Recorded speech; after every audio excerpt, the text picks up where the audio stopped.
la República Mexicana. Ayer nuestro colega Juan Omar Fierro, de nuestro equipo de investigaciones especiales, nos dio la información acerca de que el caso Cuauhtémoc Gutiérrez de la Torre se reabre. Estamos hablando de un caso del cual tuvimos oportunidad de informar hace algunos años con un reportaje especial que mostró la manera en que se reclutaba a muchachas que iban buscando trabajo de decanes inicialmente, pero que al final de cuentas, después de un proceso de consulta, de reclutamiento laboral, acababan recibiendo la verdadera indicación de cuál era su tarea en ese lugar que era el PRI de la capital de la República Mexicana.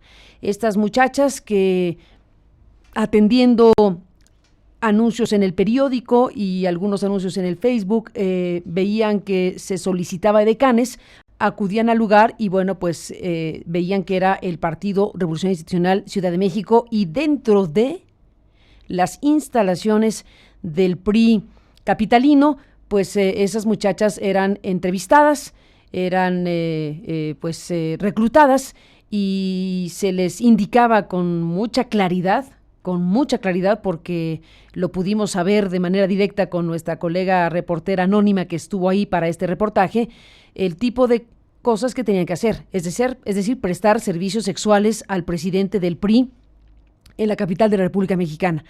El reportaje especial estuvo hecho de varios ingredientes, varias informaciones, incluso documentales que pudimos agregar, como la revisión de la nómina del PRI y otros elementos que formaron parte de ese reportaje, y de reportajes posteriores de seguimiento al caso Cuauhtémoc Gutiérrez de la Torre.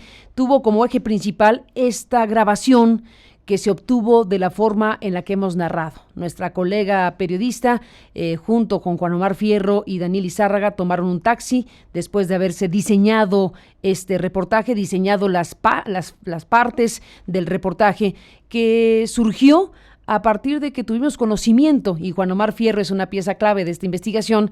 Tuvimos conocimiento de tuvimos testimonios directos de mujeres que contaban lo que ahí habían vivido. A partir de esos testimonios es que se realizó la investigación, y a partir de estos testimonios es que se decidió enviar a esta reportera anónima a hacerse pasar como una muchacha que buscaba trabajo como las demás. Se puso la grabadora en su bolsa, y durante 4 horas se fue grabando cada uno de los momentos que esta periodista vivió. Desde el momento en que se subió al taxi con Daniel y con Juan Omar, que la acompañaron por razones de seguridad, quedaron afuera ellos. Por cierto, hay un capítulo donde les hicieron borrar fotografías de el PRI, de la fachada del PRI en ese momento. Esa es otra parte de la investigación, pero dejo correr esta narración para dar paso a una entrevista que tenemos esta mañana con la procuradora de la Ciudad de México. Debo cerrar esta narración diciendo que la reportera fue grabando cada uno de los momentos y llegó al punto culminante donde ella recibió las instrucciones de lo que tendría que hacer al tomar ese trabajo, de quién le pagaría, de cómo le pagarían, de si podía o no decir que trabajaba en el PRI, y le dijeron que sí, que cómo no, que no había problema. De todo lo que fue esta trama, en donde se descubrió de manera periodística un asunto gravísimo, donde tendría que haberse hecho una investigación como la que merecían esas mujeres víctimas de este asunto, como la que no se hizo, como la que hoy esperamos que se haga a partir de la reapertura del caso, porque eso es lo que ha sucedido. La Procuraduría General de Justicia de la Ciudad de México reabrió las investigaciones sobre esta red de tráfico sexual que el expresidente del PRI capitalino, Cuauhtémoc Gutiérrez de la Torre, dirigió precisamente al interior de este partido político.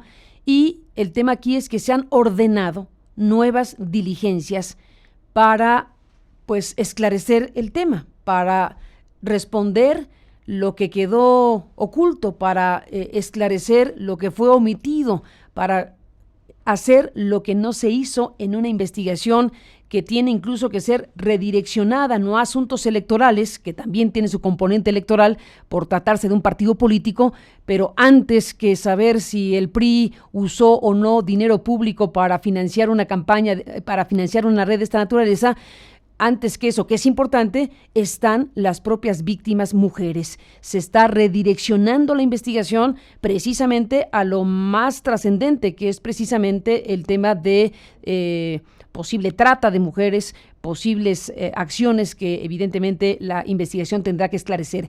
Yo le aprecio mucho esta mañana a la Procuradora General de Justicia de la Ciudad de México, a doña Ernestina Godoy, que nos tome la llamada en esta ocasión para hablar del tema.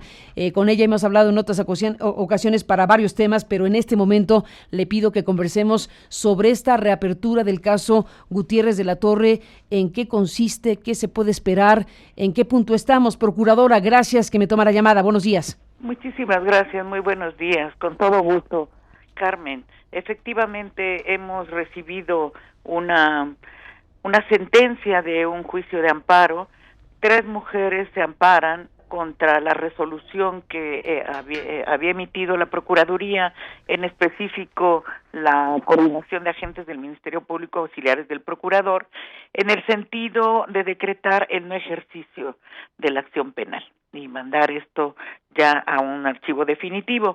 3 mujeres se inconforman y presentan un amparo, y el día fue en marzo,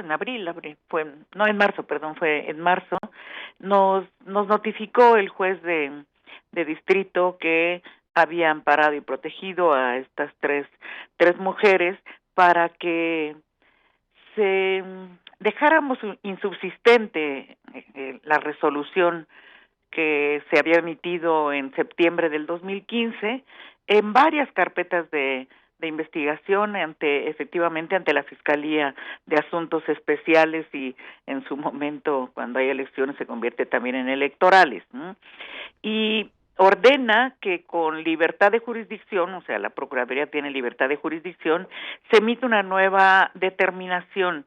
Obviamente, como al ser en libertad de jurisdicción puede ser en el mismo sentido o en otro, pero lo que está obligando es a que se funde y motive y que se subsanen una serie de vicios que señalan en la propia sentencia de amparo, ¿no? Entonces, bueno, hemos hecho lo conducente, hemos dejado insubsistente esa resolución que decretaba que no se ejerce la acción penal, y hemos emitido una nueva determinación en el sentido, tratando de que todo lo que nos está diciendo el tribunal pues se va a tener que hacer, y efectivamente lo estamos redireccionando pues no a la Fiscalía de Asuntos Especiales y Electorales, sino a la Fiscalía especializada en materia de trata de personas, ¿no?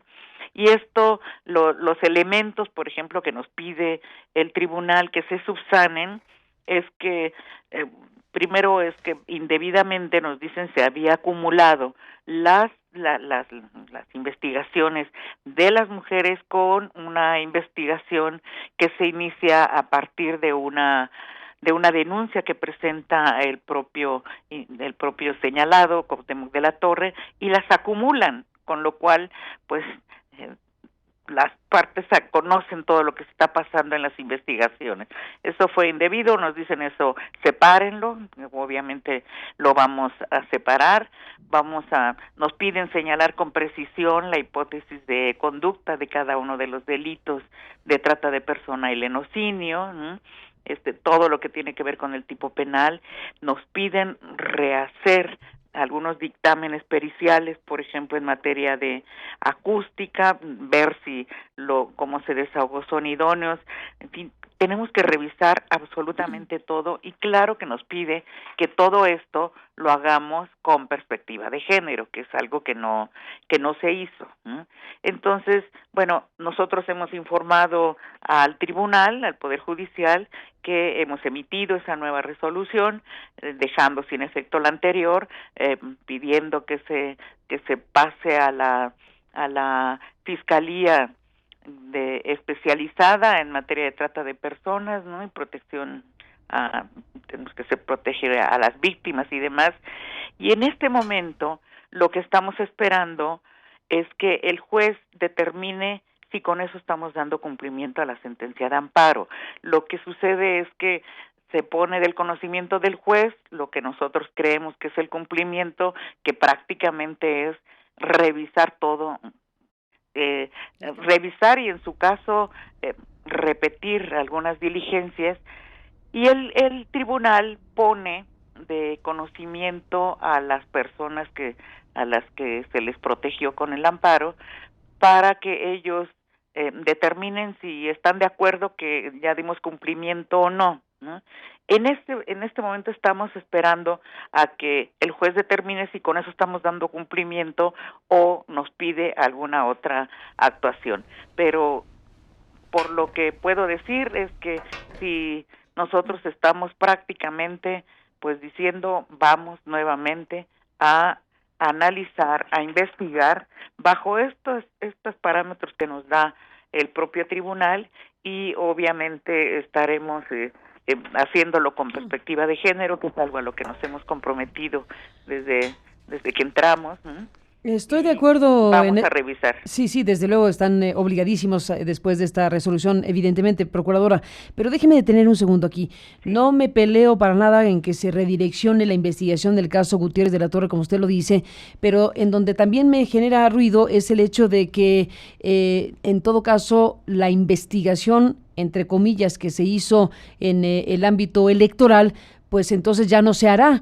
Entiendo, lo cual me contraría, porque si bien es cierto que entre los potenciales delitos de el ámbito que acaba usted de mencionar y los potenciales delitos electorales, pues uno privilegia el que tiene que ver con las víctimas directas, pero aquí estamos hablando también, procuradora, de la utilización de dinero público destinado a un partido político que, según las evidencias, por lo pronto periodísticas, que nosotros podemos tener, se usó para financiar una red de prostitución y una red de servicios sexuales al servicio del entonces presidente del PRI capitalino. Ese es un asunto también sumamente grave, la utilización de los recursos públicos y de un instituto político, porque todo ocurrió, hasta donde nosotros podemos saber, y la evidencia que nosotros pudimos obtener, dentro de las instalaciones del PRI, pagándole a las mujeres con el dinero del PRI y todo lo que aquí se ha expuesto. Ahí también hay materia delictiva que investigar. Sí, a ver, hay un punto dentro de la resolución en cuanto nos dicen que tenemos que subsanar los vicios. Lo que nos ordena es que en todos los aspectos sustantivos diversos a los previstos en la ley para prevenir, sancionar, erradicar delitos en materia de trata y protección de víctimas, tenemos que aplicar el Código Penal Federal y obviamente el Código de Procedimientos Penales. Es ahí donde nos está ordenando y abriendo la posibilidad de que todo lo que es distinto a este tema de trata, que es donde hace un desarrollo exhaustivo, pero nos abre la posibilidad de continuar investigando si hay otro tipo de acciones que pudieran resultar ilícitos. Entonces vamos a analizar esta situación que tiene que ver con delitos electorales. Digo, esto sucedió desde 2015, me parece que está este tema, ¿no? Sí, me parece que es. Sí, hay incluso, procuradora, una conferencia de prensa. Nosotros tenemos un reportaje que hicimos en aquel entonces, vamos a recuperar una parte en un momento más. Hay una conferencia de prensa en donde están los responsables de la investigación, en donde dicen con toda claridad que no se está exonerando a nadie, pero que no tuvieron acceso a la información requerida como autoridades electorales por parte de la Procuraduría. Hay señalamientos específicos de las autoridades electorales de aquel entonces que dijeron: no exoneramos a nadie, pero no podemos continuar esto porque la Procuraduría no nos está permitiendo acceder a la información necesaria. Y ahí está una declaración pública que se presentó precisamente en el Instituto Electoral del Distrito Federal de aquel momento. Sí, sí. Todo esto lo tenemos que analizar. Es el efecto de la sentencia de amparo es que se retrotrae todo al momento en que fue en que empezaron las irregularidades. Entonces, todo esto nosotros tenemos obligación de analizarlo, de investigarlo. Es este tema principalmente que tiene que ver con una red de trata, todo esto que ustedes han dicho de manera muy clara, pero también si existen otros, por eso insisto, otras actividades que puedan ser ilícitas, las tenemos que investigar, y obviamente pues no será en la Fiscalía de Trata, sino será en la Fiscalía de Asuntos Especiales, porque esto pues tiene que haber una resolución en todos los sentidos, ¿no? Exactamente, no necesariamente una invalida a la otra, puede ser debe ser en una y en la otra, ¿no? Exacto, sí. Procuradora, se nos está perdiendo un poco la comunicación, pero creo que, bueno, con lo que nos ha dicho, nos confirma primero que se reabre el caso, que tienen una... esperando que el juez nos diga si con eso damos cumplimiento. Es un asunto que ponen en conocimiento de la representante legal de tres mujeres, y vamos a ver qué nos dice el juez. Exacto. Bueno, si nos lo permite, Procuradora, sigamos el hilo de la investigación y de lo que está pasando de este caso. Le aprecio mucho que me tome la llamada y seguimos al habla. Muy buenos días. Gracias. Buen día. Al contrario, Ernestina Godoy, Procuradora de Justicia de la Ciudad de México, pues se fue perdiendo la llamada y bueno, nos ha dicho lo central, que es el punto que tiene que ver con la reapertura del caso Cuauhtémoc Gutiérrez de la Torre, de lo cual seguiremos hablando. Dejo correr este pequeño video que hicimos justo de lo que le acabo de decir a la procuradora. La fecha que tiene ahí no recuerdo cuál es. Le hicimos, este video lo hicimos en 2016 en este espacio de noticias, y hoy viene muy bien recuperarlo porque tiene que ver con esa sesión del Instituto Electoral del Distrito Federal, todavía Distrito Federal, en donde los consejeros electorales de ese instituto expresaron con toda claridad que después de haber investigado la presunta utilización de recursos públicos para sostener una red de servicios sexuales como la que se había revelado en el reportaje especial que presentamos, pues hicieron una investigación del asunto y al final dijeron no podemos más, hasta aquí llegamos. Primero porque lo que nos tocaría investigar no hemos podido investigarlo a cabalidad porque la Procuraduría, y aquí hay todo un tema, la Procuraduría del gobierno de Mancera no colaboró para darle información a las autoridades electorales necesaria. No lo digo yo, lo dijeron ellos en esa audiencia pública donde dijeron cosas como estas.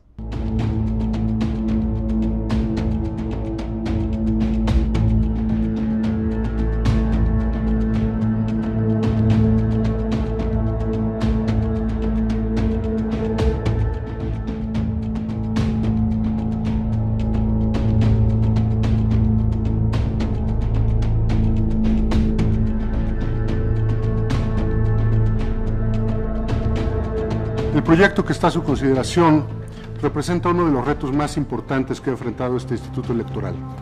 Ha sido un tema que ha tocado las fibras más sensibles de la sociedad por la gravedad de las imputaciones y la posible violación de derechos humanos, particularmente los derechos de las mujeres. Durante la sustanciación del expediente nos encontramos con algunas dificultades, por ejemplo, la reiterada y sistemática negativa de la Procuraduría General de Justicia de la Ciudad de México de darnos acceso a las averiguaciones previas. Esta autoridad carece de competencias para determinar si se cometieron o no esos delitos. Ello corresponde a autoridades ministeriales.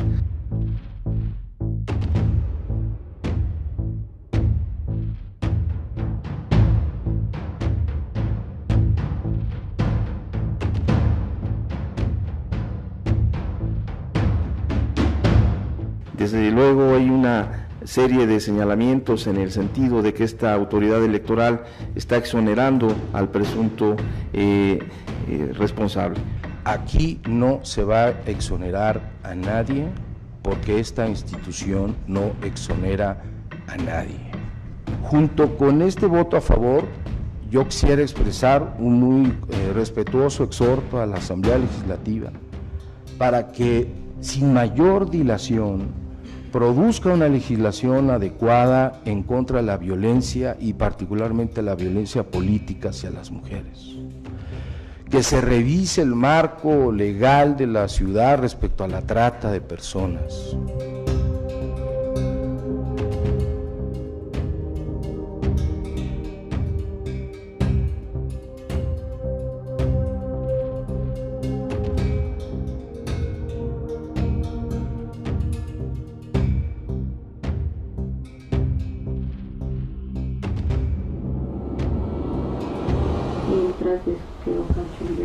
Luego, ya sabes, se manejan dos tipos de relación, que es oral y vaginal. Orales sin protección, vaginales con protección. Él ahí tiene todo. Terminando, te digo, estos son 10 minutos. Terminas, pasas a su baño, tiene un enjuague bucal, pasta dental, isodine, todo lo de higiene, ¿no? Te peinas, te arreglas, sales y él ya está en su escritorio. Es en efectivo, de hecho se les da de alta en una nómina en el partido, como secretarias, recepcionistas. ¿Puedo decir que trabajo en el PRI? Sí, no hay problema. De hecho, si tú necesitas alguna carta o le puedes decir al de finanzas, es el que les paga. O sea, ahí tú pasas, llenas tu recibo y ya, él te paga.